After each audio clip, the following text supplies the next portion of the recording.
Staff nurse grade 2 এর রিক্রুটমেন্টের নোটিশের জন্য সকলেই ওয়েট করে রয়েছো।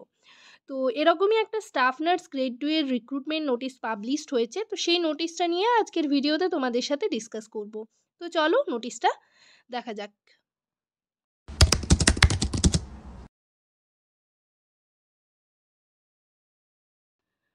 হ্যালো সবাইকে, জার্নি অফ আ নার্স চ্যানেলে তোমাদের আবারও ওয়েলকাম জানাই। তো আজকে আমি আরেকটা ইন্টারেস্টেড টপিক নিয়ে তোমাদের সাথে ডিসকাস করব। তার আগে তোমাদেরকে বলে রাখি, যারা আমার চ্যানেলে নতুন এসছো, প্রথমবার আমার ভিডিও দেখছো, তাদের যদি ভিডিওটা ভালো লেগে থাকে এবং ভিডিওটা যদি ইনফরমেটিভ বলে মনে হয়, তাহলে অবশ্যই ভিডিওটাতে লাইক এবং শেয়ার করবে। চ্যানেলটিকে অবশ্যই সাবস্ক্রাইব করে রাখবে নার্সিং রিলেটেড নতুন নতুন আপডেট এবং অথেন্টিক সব ইনফরমেশন পাওয়ার জন্য। আশা করি ভিডিওটা সকলেই শুরু থেকে শেষ পর্যন্ত দেখবে, কেউ স্কিপ করবে না। তো চলো দেরি না করে ভিডিওটা শুরু করা যাক।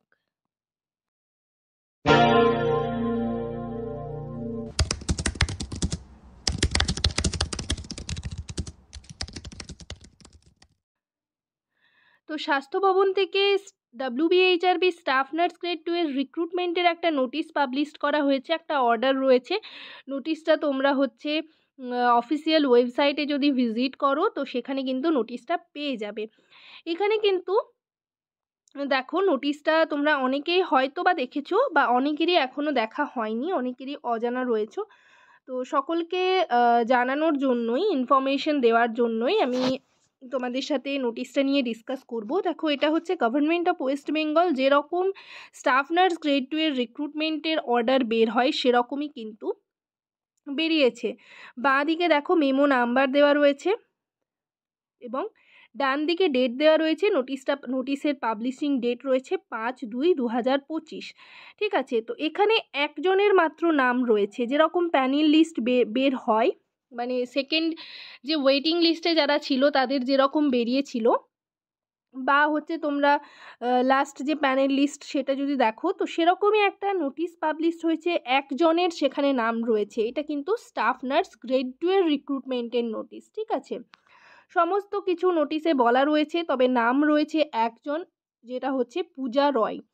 ঠিক আছে, তো এই নোটিশটা দেওয়ার মানে কি, এটা সকলের কাছে অজানা রয়েছে। স্বাস্থ্য ভবন থেকে এরকমই কিন্তু নোটিশ পাবলিশ করা হয়েছে।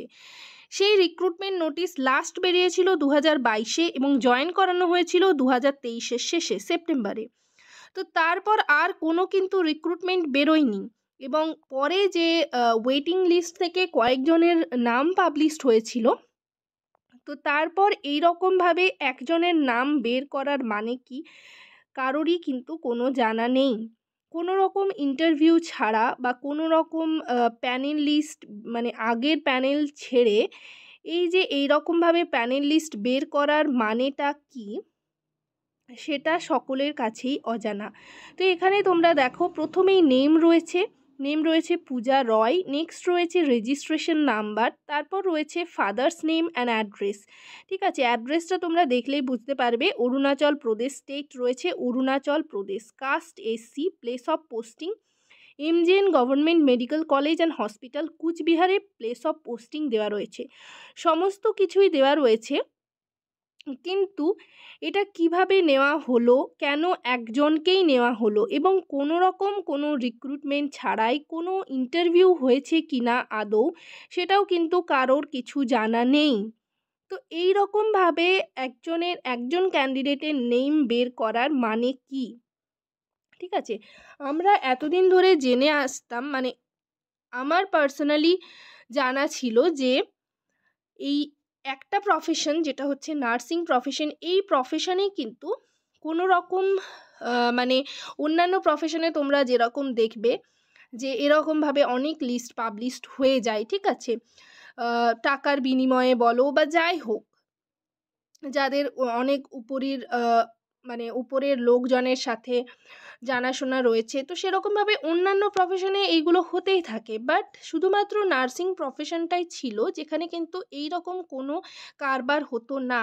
সেখানে কিন্তু শুধুমাত্র নাম্বারের ভিত্তিতেই এতদিন পর্যন্ত রিক্রুটমেন্ট বেরিয়েছিল এবং এতদিন পর্যন্ত এনগেজমেন্ট করানো হতো। বাট এতদিন পর হঠাৎ করে এইরকমভাবে একজনের নাম বের করার মানে কী?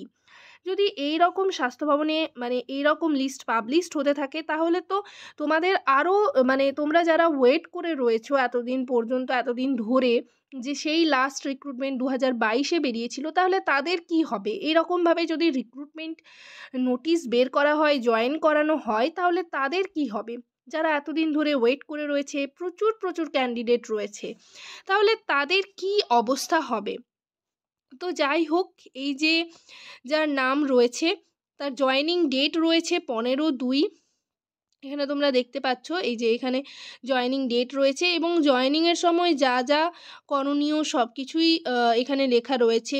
ডকুমেন্ট যেরকম হয়ে থাকে বা হচ্ছে পুলিশ ভেরিফিকেশন যেরকম হয়, মেডিকেল ফিটনেস সার্টিফিকেট নিয়ে যেতে হবে, রেজিস্ট্রেশন সার্টিফিকেট লাগবে, সেটা দেখা হবে। তো যাই হোক, বাট হঠাৎ করে এরকম লিস্ট বের করার মানে কারোর জানা নেই। কীভাবে কি হয়েছে ভেতরের খবর কেউ কিচ্ছু জানে না। তো যাই হোক, তোমাদের কি মতামত তোমরা কমেন্ট সেকশনে কমেন্ট করে জানাতে পারো। এই নোটিশটার ব্যাপারে অনেকেই জানো, ফেসবুকে অনেকেই দেখেছো। তো যাই হোক, তোমরা আবার তোমাদের মধ্যে অনেকেই জানো না এই খবরটা। তো সেই কারণেই তোমাদের ইনফরমেশন দেওয়ার জন্যই আমি তোমাদের নোটিশটা নিয়ে ডিসকাস করলাম। যাই হোক, যদি তোমাদের ভিডিওটা ইনফরমেটিভ বলে মনে হয় তাহলে অবশ্যই লাইক এবং শেয়ার করবে। চ্যানেলটিকে অবশ্যই সাবস্ক্রাইব করে রাখবে নার্সিং রিলেটেড নতুন আপডেট এবং অথেন্টিক সব ইনফরমেশন পাওয়ার জন্য। সবাই ভালো থেকো, সুস্থ থেকো। নেক্সট ভিডিওতে আবার তোমাদের সাথে দেখা হচ্ছে। Thank you. তো এই যে লিস্ট পাবলিশড হয়েছে, একজনের নাম রয়েছে, তো এটা থেকে তোমাদের মানে কি মতামত, তোমাদের কি মনে হচ্ছে সেটা আমাকে অবশ্যই জানাবে। যার নাম রয়েছে তার কি জয়েনিংয়ের হচ্ছে কোনো পেন্ডিং ছিল বা হচ্ছে ওয়েটিংয়ে নাম ছিল সেই কারণেই পাবলিশড হয়েছে, তার নাম তাকে জয়েন করানো হচ্ছে? তো যাই হোক, তোমাদের যদি কোনো এই যে নাম বের করার একজনের নেম বের করেছেন স্বাস্থ্য ভবন থেকে, তো সেটার ব্যাপারে কারোর যদি কিছু জানা থাকে অবশ্যই কমেন্ট সেকশনে কমেন্ট করে জানাবে।